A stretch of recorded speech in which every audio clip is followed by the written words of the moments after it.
BS99 news కి స్వాగతం. Bulletin లో హెడ్లైన్స్ చూద్దాం. విదేశీ పర్యటన ముగించుకొని తిరిగి వచ్చిన సీఎం జగన్.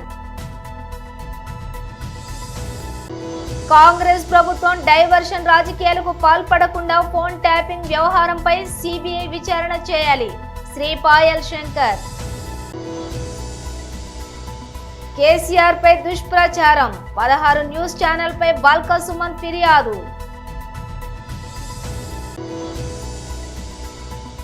టీడీపీ కేంద్ర కార్యాలయంలో కౌంటింగ్ ఏజెంట్లకు వర్క్ షాప్. ఆంధ్రప్రదేశ్ ముఖ్యమంత్రి వైఎస్ జగన్ విదేశీ పర్యటన ముగించుకుని తిరిగి వచ్చారు. కుటుంబంతో పాటు మే 17న లండన్ వెళ్లిన జగన్ ప్రత్యేక విమానంలో గన్నవరం ఎయిర్పోర్ట్ లో ల్యాండ్ అయ్యారు. పార్టీ అధినేతకు స్వాగతం చెప్పేందుకు పెద్ద సంఖ్యలో వైసీపీ నేతలు ఎయిర్పోర్ట్ బయట బారులు తీరారు. మంత్రులు, ఎమ్మెల్యేలు పుష్పగుచ్చాలతో సీఎం జగన్ కు స్వాగతం పలికారు. 15 రోజుల పాటు సీఎం జగన్ తన కుటుంబంతో కలిసి లండన్, స్విట్జర్లాండ్లలో పర్యటించారు. రాష్ట్రంలో అసెంబ్లీ, లోక్సభ ఎన్నికలలో పోలింగ్ ముగిసిన మరుసటి రోజు ఆయన లండన్ వెళ్లారు. కాగా విదేశీ పర్యటన ముగించుకుని వచ్చిన జగన్ నేరుగా తాడేపల్లిలోని తన నివాసానికి చేరుకున్నారు. ఈ రోజు పార్టీ నేతలతో జగన్ భేటీ కానున్నట్లు వైసీపీ వర్గాలు తెలిపాయి. ఈ నెల 4న ఓట్ల లెక్కింపు సందర్భంగా తీసుకోవాల్సిన జాగ్రత్తలపై పార్టీ ముఖ్య నేతలతోటి ఆయన చర్చించనున్నట్లు వెల్లడించాయి. తాను విదేశీ పర్యటనలో ఉన్న ఈ 15 రోజుల్లో ఆంధ్రప్రదేశ్ లో జరిగిన పరిణామాలపైన చర్చ జరుపుతారని సమాచారం.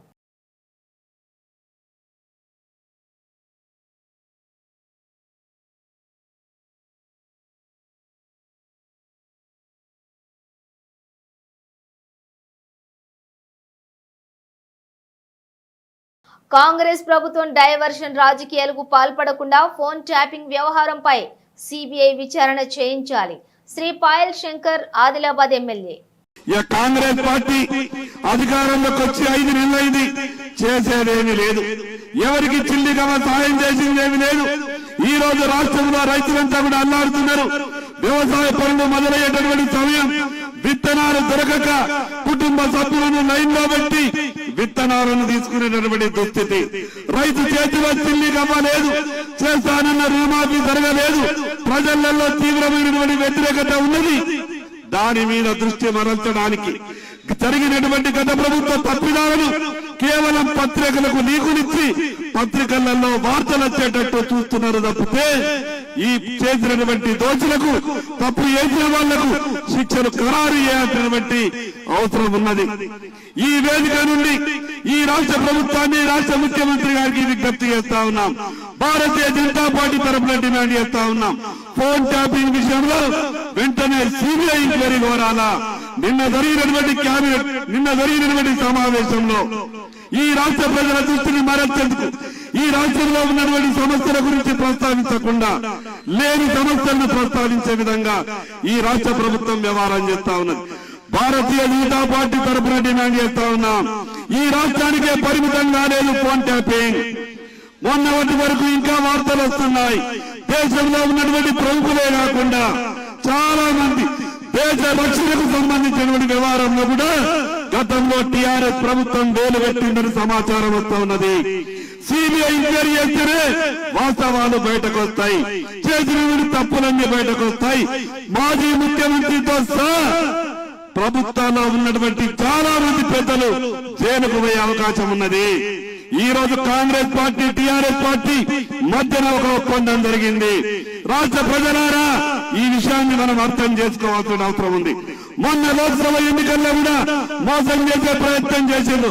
కానీ ప్రజలకు అర్థమైంది, ప్రజలు వాస్తవాలు అర్థం చేస్తున్నారు. కాబట్టి రేపు 4వ తారీఖు నాడు 14-15 పార్లమెంటు స్థానాన్ని భారతీయ జనతా పార్టీ గెలవబోతా ఉంది. ఇప్పటికైనా ఈ రాష్ట్ర ముఖ్యమంత్రి కళ్ళు తెరవాలా, ఇప్పటికైనా ఈ రాష్ట్ర ప్రభుత్వం కళ్ళు తెరవాలా. ఏదైతే ఫోన్ ట్యాపింగ్ జరిగిందో దాన్ని సిబిఐ ఎంక్వైరీ చేసే విధంగా కేబినెట్ లో తీర్మానం చేయాల్సిందిగా భారతీయ జనతా పార్టీ డిమాండ్ చేస్తున్నది. మాజీ సీఎం తమ పార్టీ అధినేత కేసీఆర్ పై దుష్ప్రచారం చేస్తున్నారంటూ 16 న్యూస్ ఛానల్స్ పై బీఆర్ఎస్ నేత, మాజీ ఎమ్మెల్యే బాల్క సుమన్ శుక్రవారం హైదరాబాద్ బంజారాహిల్స్ పోలీస్ స్టేషన్ లో ఫిర్యాదు చేశారు. అనంతరం ఆయన మీడియాతో మాట్లాడుతూ 16 న్యూస్ ఛానల్స్ నిరాధారమైన వార్తలను ప్రచారం చేస్తూ తమ పార్టీ అధినేత కేసీఆర్ ఇమేజ్ ను దెబ్బతీసే ప్రయత్నాలు చేశాయని ఆరోపించారు.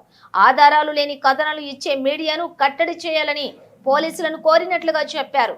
ABN, Andhrajyothy, V6, NTV, I news, Amma, BRK, journalist Sai, mic TV, nationalist hub, prime news, RTV, Raj news, red TV ఇలా 16 న్యూస్ ఛానల్స్ పై ఫిర్యాదు చేసినట్లు చెప్పారు. ఇటీవల లిక్కర్ కేసుకు సంబంధించిన వార్తలు ప్రచారం చేస్తూ కేసీఆర్ ఇమేజ్ ను డ్యామేజ్ చేసేలా పలు ఛానల్స్ కథనాలను ప్రసారం చేశాయని ఆవేదన వ్యక్తం చేశారు. మీడియా ఎలాంటి నిర్ధారణ లేకుండా గొప్ప నాయకుడిపై అసత్యాలతో కూడిన వార్తా కథనాలను ప్రచారం చేయటం సరికాదన్నారు. ఇకనైనా మీడియా నిర్ధారణ చేసుకుని కథనాలు ప్రసారం చేయాలని సూచించారు. కవిత గారి బెయిల్ పిటిషన్పై వాదనల సందర్భంగా ఈడీ ఎన్ఫోర్స్మెంట్ డైరెక్టరేటు వాళ్ళు కేసీఆర్ గారి పేరును ప్రస్తావించిందని చెప్పి కొన్ని ఛానల్స్ ఇష్టం వచ్చినట్టుగా న్యూస్ను ప్రసారం చేయడం జరిగింది. వాళ్ళందరూ కూడా వాస్తవాలు నిర్ధారణ చేసుకోకుండా కేసీఆర్ గారి ఇమేజ్ను దెబ్బతీయాలని చెప్పి, కేసీఆర్ గారిపై బురద జల్లాలని చెప్పి వాళ్ళు కేసీఆర్ గారి బ్రాండ్ను దెబ్బతీయాలని చెప్పి వార్తలు ప్రసారం చేసినట్టుగా తెలుస్తూ ఉంది. అటువంటి ఒక 16 న్యూస్ ఛానల్స్పై ఇవాళ బంజారాహిల్స్ పోలీస్ స్టేషన్ పరిధిలో, అదేవిధంగా కేసీఆర్ గారి ఇమేజ్ దెబ్బతీయాలని చెప్పి, కేసీఆర్ గారి బురద జల్లాలని చెప్పి తర్వాత పంజాగుట్ట పోలీస్ స్టేషన్ పరిధిలో కంప్లైంట్ ఇవ్వడం జరిగింది. నిరాధారమైనటువంటి వార్తల్ని ప్రసారం చేసి మా పార్టీ అధినాయకులు కేసీఆర్ గారి ఇమేజ్ను దెబ్బతీయాలనేటటువంటి కుట్ర చేసినందుకు వారి మీద చర్యలు తీసుకోవాలి. ఇటువంటి తప్పుడు వార్తలు భవిష్యత్తులో ఎలాంటి ఆధారాలు లేకుండా, ఎలాంటి వాస్తవాలు లేకుండా అబద్ధాలను, దుష్ప్రచారాలను చేసేటటువంటి ఛానల్స్ను కట్టడి చేయాలనేటటువంటి విషయాన్ని వాళ్ళ కంప్లైంట్ రూపంలో పోలీస్ దృష్టికి తీసుకొని పోవడం జరిగింది. తగిన చర్యలు తీసుకోవాలని చెప్పి కూడా కోరడం జరిగింది. ఆ న్యూస్ ఛానల్స్ ఒక 16 news channels: ABN Andhrajyothy news channel, ETV news channel, V6 news channel, NTV news channel, I news channel, Amma news channel, BRK news channel, dial news channel, journalist Sai channel, mic TV news channel, nationalist hub channel, prime news channel, RTV news channel, Raj news channel, red TV news channel, wild wolf Telugu news channel, ఇట్లా 16 news ఛానల్స్కి సంబంధించి complaint ఇవ్వడం జరిగింది. So నేను ఆయా news channels యాజమాన్యాలకు, రిపోర్టర్లకు విజ్ఞప్తి కోరుతా ఉన్నా. కేసీఆర్ గారు 14 ఏళ్ల పాటు పోరాటం చేసి తెలంగాణ తెచ్చిన నాయకుడు. 10 సంవత్సరాలు 2 టర్ములు తెలంగాణ ప్రజల ఆశీర్వాదంతో అద్భుతంగా తెలంగాణ ప్రజల సంక్షేమం, అభివృద్ధి కోసం కష్టపడి నిరంతరం తపన కొద్దీ పనిచేసినటువంటి నాయకుడు. ఒక 50 సంవత్సరాల పాటు, సుమారు 5 దశాబ్దాలకు పైగా భారత రాజకీయాల్లో, అదేవిధంగా ఉమ్మడి ఆంధ్రప్రదేశ్ రాష్ట్ర రాజకీయాల్లో, తెలంగాణ రాష్ట్ర రాజకీయాల్లో తనదైన పాత్ర పోషించినటువంటి వ్యక్తి.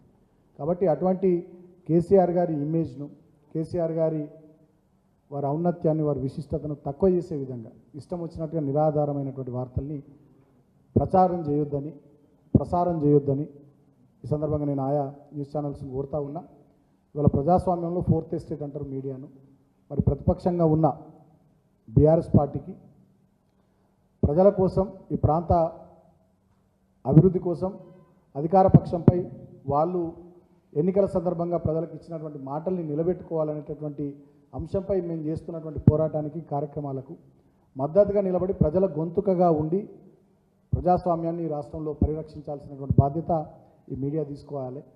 అబద్ధాలను ప్రసారం చేయడం, అవాస్తవాలను ప్రసారం చేయడం, కేసీఆర్ గారి మీద కోపం కొద్ది కొంతమంది ఏదో చేస్తే దాన్ని ప్రచారం చేయడం, ఈ రకమైనటువంటిది ఇది మంచిది కాదు. ఈ పద్ధతి మానుకోవాలని చెప్పి కూడా నేను హితవలుపుతా ఉన్నా. డెఫినెట్గా బీఆర్ఎస్ పార్టీ నిర్ణయం తీసుకున్నది. రాబోయే రోజుల్లో కూడా మేము రాజ్యాంగానికి లోబడి చట్టబద్ధంగా లీగల్ ఫైట్ ఖచ్చితంగా, అవి న్యూస్ ఛానల్స్ అయినా, అవి పేపర్లైనా, సోషల్ మీడియాకి సంబంధించినటువంటి అంశాలైనా డెఫినెట్గా కేసీఆర్ గారి ఇమేజ్ కానీ, బీఆర్ఎస్ పార్టీ నాయకుల ఇమేజ్ దెబ్బతీసే విధంగా ఎవరు కూడా తప్పుడు వార్తలు, తప్పుడు స్టోరీలు ఏవి కూడా ప్రసారం చేసినా, తప్పుడు కథనాలు ఏవి కూడా ఇచ్చినా ఖచ్చితంగా మేము ఫైట్ చేయాలని చెప్పి నిర్ణయించుకున్నాం. ఈ విషయంలో ఎవరిని విస్మరించము, వదిలిపెట్టబోము. ఖచ్చితంగా చట్టపరంగా మాకున్నటువంటి రాజ్యాంగపరమైనటువంటి హక్కుల్ని న్యాయపరంగా మేము వినియోగించుకుంటాం. సో నేను మళ్ళొకసారి కూడా కోరుతా ఉన్నా, సో ఇటువంటి మానుకోవాలని చెప్పి సదరు మీడియా సంస్థల్ని కోరుతా ఉన్నా. మేము పోలీస్ శాఖ వారిని కూడా ఇందాక కోరినాం. మేము అక్కడ బంజారాహిల్స్ పోలీస్ స్టేషన్లో కంప్లైంట్ ఇచ్చినప్పుడు ఖచ్చితంగా ఇటువంటి కంట్రోల్ చేయాలి. మేము ఇచ్చినటువంటి పిటిషన్ను స్వీకరించి వివిధ సెక్షన్లలో మేము మెన్షన్ చేసినాం. ఏ రకంగా వాళ్ళు తప్పుడు వార్తలు ప్రసారం చేసిర్రు, ఏ రకంగా ఉద్దేశపూర్వకంగా కేసీఆర్ గారి ఇమేజ్ని దెబ్బతీయాలని చెప్పి కుట్రపూరితంగా ఈ రకంగా చేసిర్రో సెక్షన్స్ కూడా మేము మెన్షన్ చేసి మరి ఇచ్చినాం. సో వాటి ప్రకారం చర్యలు తీసుకోవాలని చెప్పి కూడా మేము కోరడం జరిగింది. సో భవిష్యత్తులో ఇటువంటి జరగకుండా పోలీస్ యంత్రాంగం కూడా తమ వంతు పాత్ర పోషించాలని చెప్పి కోరడం జరిగింది. సో అంతిమంగా డెఫినెట్గా బీఆర్ఎస్ పార్టీ ఒక ప్రధాన ప్రతిపక్షంగా ఈ రాష్ట్రంలో ప్రభుత్వం ప్రజలకు ఇచ్చినటువంటి హామీలను నిలబెట్టుకోవడానికి ప్రభుత్వంపై పోరాటం చేస్తున్నాయి.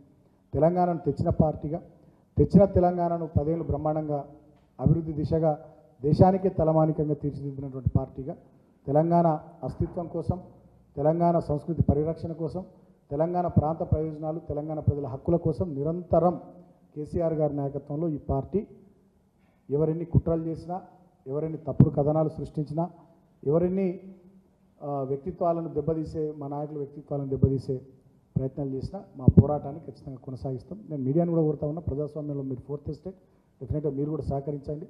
అందరం కూడా కలిసి రాష్ట్ర ప్రజలకు ప్రయోజనం కలిగే విధంగా, రాష్ట్రం మంచిగా ముందుకు సాగే విధంగా ప్రతిపక్షంగా, అదేవిధంగా మీడియా ప్రజాస్వామ్యంలో 4th ఎస్టేట్గా కలిసి పనిచేద్దామని చెప్పి కూడా నేను కోరుతా ఉన్నాను. Thank you.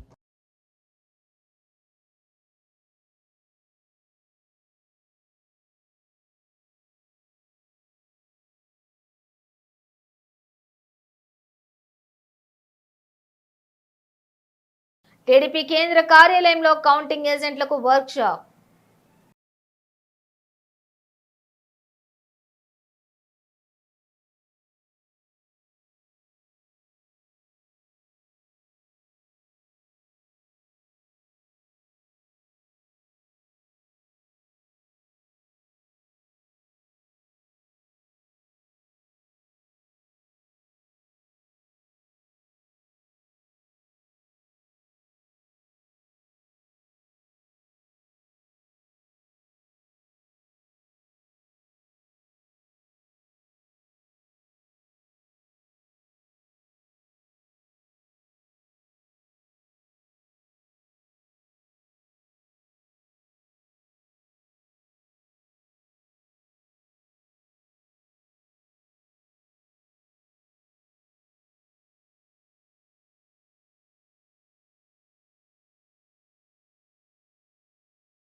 ఎన్నికల నియమావళి అమలులో ఉన్నందున రెచ్చగొట్టే చర్యలు మానుకోవాలి. సిఐ వెంకటేశ్వరరావు.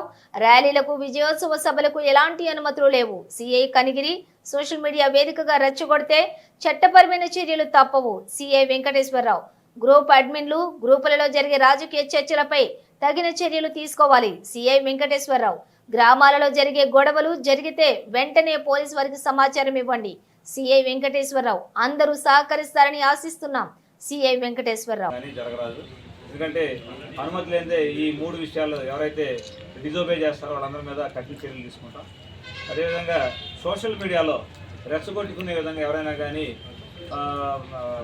ప్రొవోక్ చేసుకునే వర్డ్స్ ఎవరైతే పోస్ట్ చేస్తారో వాళ్ళందరి మీద కూడా తప్పనిసరిగా క్రిమినల్ కేసులు కట్టి వాళ్ళని రిమాండ్ పెట్టడం కూడా జరుగుతుంది. దయచేసి అందరూ సోషల్ మీడియా గ్రూపులో ఉన్నటువంటి సభ్యులందరూ కూడా దీన్ని గమనించాలి. అదేవిధంగా ముఖ్య రాజకీయ పార్టీ నాయకులు కూడా 144 సెక్షన్ అమల్లో ఉంది. అదేవిధంగా 30 పోలీస్ యాక్ట్ అమల్లో ఉండటం వల్ల ర్యాలీలు తీయడం, అదేవిధంగా కేక్ కటింగ్లు చేయడం, అదేవిధంగా బాణసంచ కాల్చడం, ఈ 3 విషయాలు కూడా పాటించకూడదని చెప్పేసి అందరికీ తెలియపరుస్తున్నాం. అందరూ కూడా పబ్లిక్ మరియు రాజకీయ నాయకులు అందరూ కూడా పోలీసు వారికి సహకరించాలని చెప్పేసి తెలియపరుస్తాం. కుప్పం పట్టణం పాతపేట విజయలక్ష్మి రోడ్లో నివాసం ఉంటూ స్వర్ణసాగరం దినపత్రిక నందు చిత్తూరు జిల్లా స్టాఫ్ రిపోర్టర్ గా విధులు నిర్వహిస్తూ ఉన్న కిరణ్ కుమార్ అనే విలేకరిని చంపుతానంటూ శాంతిపురం మండలం చిన్నారిదొడ్డి పంచాయతీ కొత్తపేటకు చెందిన శివశంకర్ బెదిరిస్తున్నారంటూ సదరు విలేకరి కుప్పం పట్టణ పోలీసులను ఆశ్రయించారు. అనంతరం అతను మాట్లాడుతూ శివశంకర్ ఆర్థిక ఇబ్బందులకు సాయం చేయాల్సిందిగా కోరిన సందర్భంగా కిరణ్ కుమార్ 10 లక్షల రూపాయలకు పూచీకత్తు ఉండి సాయం చేశామన్నారు. సదరు పైకం వసూలుకు గాను శివశంకర్ ఇచ్చిన చెక్కును బ్యాంకులో డిపాజిట్ చేయగా చెక్కు తగిన సొమ్ము లేకుండా బౌన్స్ అయిందని ఈ సందేశం అందుకున్న శివశంకర్ చెక్కును డిపాజిట్ చేసిన కిరణ్ కుమార్ ఇంటికి చేరుకుని కుటుంబ సభ్యులను బెదిరించడంతో పాటుగా విలేకరి అయిన కిరణ్ కు ఫోన్ చేసి నిన్ను చంపి జైలుకైనా పోతాను, నా చెక్కు డిపాజిట్ చేస్తావా అంటూ బెదిరించడం జరిగిందని తెలిపారు. శివశంకర్ అతనికి 10 లక్షల రూపాయలు నేను వేరే చోట పూచీకత్తుండి తీసివ్వడం జరిగింది. ఆ డబ్బు ఇవ్వమని చెప్పి నేను సంవత్సరం క్రితమే అడిగాను. రాళ్ళపూతుకూరు పోలీస్ స్టేషన్లో ఎస్ఐ గారు ముందు కూడా పిలిచి మాట్లాడాము. నేను ఇచ్చేస్తాను అని నమ్మబలికినాడు. అయినా సంవత్సరం టైం ఇచ్చిన ఇంతవరకు డబ్బు ఇవ్వలేదు. అందుకు అతను నాకు షూరిటీగా ఇచ్చిన చెక్కుని నేను ఈరోజు కుప్పంలో SBI కంతుమూరు బ్రాంచ్లో ప్రజెంట్ చేశాను. అది చెక్కు బౌన్స్ అయ్యింది అనేసి అతనికి మెసేజ్ పోయిన వెంటనే నా ఇంటి దగ్గరకు వచ్చి నేను లేని సమయంలో నా కుటుంబ సభ్యులు భయభ్రాంతులకు గురి అయ్యేలాగా వల్గర్ లాంగ్వేజ్ యూజ్ చేస్తూ తలుపులను కొట్టేస్తూ నా ఇంట్లో వాళ్ళంతా బాగా బెదిరించి చంపేస్తానని చెప్పి బెదిరించున్నాడు. తర్వాత నేను అక్కడ అవైలబుల్లో లేకపోవడంతో నాకు ఫోన్ చేసి నిన్ను నరికి చంపేసైనా జైలుకి పోతాను కానీ నిన్ను వదిలిపెట్టలేదురా, నా మీద కేసు పెడతావా, నా చెక్కే ప్రజెంట్ చేస్తావా అంటూ నోట్లో చెప్పుకోలేని వల్గర్ లాంగ్వేజ్తో నన్ను తిట్టి భయభ్రాంతులకు గురి చేస్తున్నాడు. నాకు ఇప్పుడు ప్రాణ భయంతో కొట్టుకుంటున్నాము. నేను నా కుటుంబ సభ్యులకి ఏమీ జరిగినా దానికి పూర్తి కారణము చిన్నారిదొడ్డి పంచాయతీ, శాంతిపురం మండలం చిన్నారిదొడ్డి పంచాయతీ గ్రామానికి చెందిన శివశంకరే దానికి కారణం అని చెప్పి నేను తెలియజేస్తా ఉన్నాను. అతను మరో 10 మందితో ఇంటి దగ్గరికి వచ్చినట్టు నాకు సమాచారం ఉంది. కానీ వాళ్ళు ఎవరు అనేది నాకు తెలియదు. ఇంకా నా ఇంట్లో వాళ్ళు కూడా భయపడుతున్నారు. ఇప్పుడు నేను ఇంట్లో ఒక్కడే ఉండాల్సి వస్తూ ఉంది. నాకు రాత్రికి ఏమైనా జరిగితే కూడా నాకు రక్షణ కూడా లేదు. అందుకే నేను ఈ టైంలో పోలీసులను ఆశ్రయిస్తున్నాను. అందుకే పోలీసులకు ఫిర్యాదు చేశాను. ఇప్పుడు పోలీసులకు ఆశ్రయించడం తప్ప నాకు వేరే మార్గం లేదు. పోలీసుల రక్షణ కల్పించాలని కోరుతున్నాను. మెదక్ జిల్లా రామాయంపేట మున్సిపాలిటీలోని అక్రమ నిర్మాణాలు జోరుగా సాగుతున్నాయి. మున్సిపాలిటీ పరిధిలోని 5వ వార్డులో నిబంధనలకు విరుద్ధంగా నిర్మిస్తున్న ఇంటి నిర్మాణాన్ని స్థానికులు అడ్డుకున్నారు. మున్సిపల్ నిబంధన మేరకు సెట్ బ్యాంక్ చేయకుండా అక్రమంగా నిర్మాణం చేస్తున్నారని స్థానికులు ఆరోపిస్తున్నారు. శుక్రవారం మున్సిపల్ అధికారులకు ఫిర్యాదు చేసినప్పటికీ వారు పట్టించుకోవడం లేదని ఆగ్రహం వ్యక్తం చేశారు. నిబంధనలకు విరుద్ధంగా నిర్మాణాలు జరుగుతున్నా అధికారులు నిమ్మకు నీరెత్తినట్లు వ్యవహరిస్తున్నారని స్థానికులు ఆగ్రహం వ్యక్తం చేశారు. మున్సిపల్ ఆఫీస్లో చేస్తే గతంలో కూడా ఆపేసారు. మళ్ళీ ఇప్పుడు ఆ ఒప్పందం ప్రకారం కాకుండా మళ్ళీ ముందుకు ఎంక్రోచ్ అయ్యి మళ్ళీ కడతా ఉంటే నిన్న పోయి మళ్ళీ కడితే చైర్మన్ గారికి, మా కౌన్సిలర్ గారికి అందరికీ కూడా మేము కంప్లైంట్ చేస్తే ఫోన్లే కట్టుకొని ఏముంది అనే రీతిలో మాట్లాడుతూ ఉన్నారు వాళ్ళు. ఇది మేము కమిషనర్ గారిని కలిసినాము, TPO గారికి మాట్లాడినాము. వాళ్ళు వచ్చేసి పని ఆపమని చెప్పేస్తే కూడా ఆయన ప్రస్తుతానికి ఇంకా పని నడిపిస్తూనే ఉన్నాడు. ఇట్లా నుంచి రోజుకు ఒక 100 నుంచి 200 బైకులు, కార్లు వెళ్తూ ఉంటాయి. ఒక 500 మందికి సంబంధించినటువంటి రోడ్డు ఇది ఎంక్రోచ్ కాకుండా దీన్ని కాపాడాల్సినటువంటి బాధ్యత మున్సిపల్ అధికారులకు, నాయకులకు ఉన్నదని చెప్పేసి తెలియజేస్తూ దీన్ని ఇమ్మీడియట్ ఆపేయాలని చెప్పేసి, లేకపోతే చట్టపరంగా చర్యలు తీసుకోవాలని చెప్పేసి కోరుకుంటూ ఈ 5వ వార్డు ఈ రెడ్డి కాలనీ అందరి తరఫున మేము కోరుతున్నాం.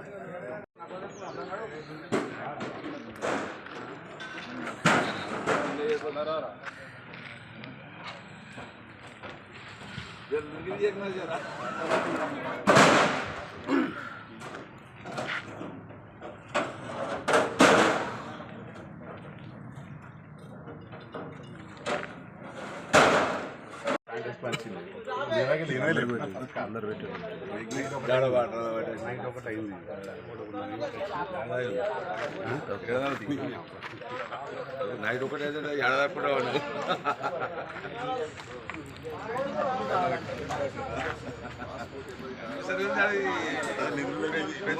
పెద్ద మొత్తం లావట్లేదు అనిపిస్తుంది.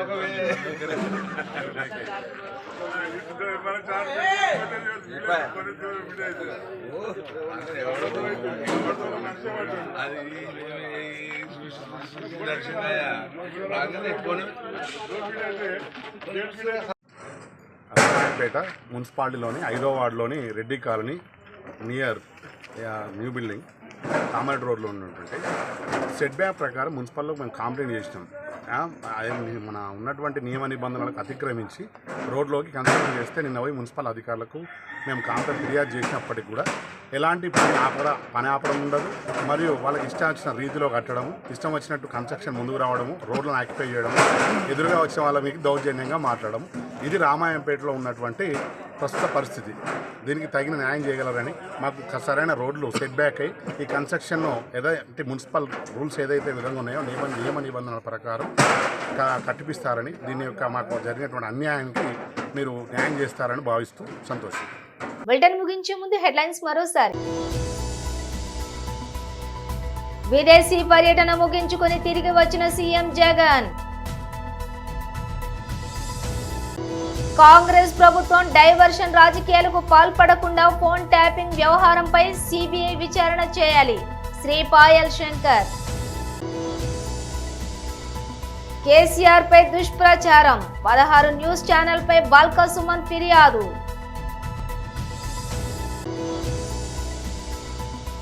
టీడీపీ కేంద్ర కార్యాలయంలో కౌంటింగ్ ఏజెంట్లకు వర్క్ షాప్. ఇవి బులెటిన్ విశేషాలు. మరో బులెటిన్ తో మళ్ళీ కలుద్దాం.